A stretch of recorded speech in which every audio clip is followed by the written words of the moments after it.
siguro yung sa ASCAR na laban. Oo. Ito yung mga laro ng Ito yung sa YouTube. iba't ibang football game. Football team. So, ang nangyari kanina, Gulat mo kami, kabay? Hindi ba't ang tagal lang hinahanap yata yan? Pagkatapos dun lang siya sa counterflow pala matitiklo. Palagay ko parang gusto niya magpahuli. Ganun ba yun? Ganun ba yun? Pagkatapos Sabi na magtago? tagal niyo ako mahuli. Ito na nga ako. Oo. Magka-counterflow ako para mapansin niyo. Pero dapat na talagang may mahuli dun, kabayan. May carjacking na naman sa Makati. Siguro si Mayor Binay kailangan ng umattend ng patawag na meeting ni Jessie Robredo, ano? Tanong ko kay Jessie. Kay Secretary. Pero yung isa kanina sa garahe ulit ng Pakan, yung may dalang big bike sa garahe ulit, sinadya. Pero ang pento natin dito, si Roger nahuli na naman. Pero Dominguez, Roger Dominguez. Santos Dominguez. Pero may binabanggit na pwede namang pesa. Okay na naman?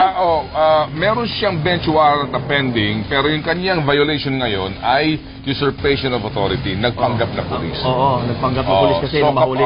Kapag ito ay... Tsaka traffic violation. Yes, oo. So, bukas makalawa, baka ito yung makapagpiyansa ulit. Na naman. Talagang... Not unless may makita doon sa kanyang file ng mga kaso na pwedeng habulin na hindi available. O kaya itong bagong development na meron daw na kuhang sasakyan, yung sasakyan, yung Land Cruiser, doon sa tinitirhan umano ni Dominguez, diyan sa may bandang Sogo. Hotel. Mandaluyong Hotel. area, yan. Abangan niyo po ang kalakaran po ng mga balitang yan. Samantala po, yan ang mga balitang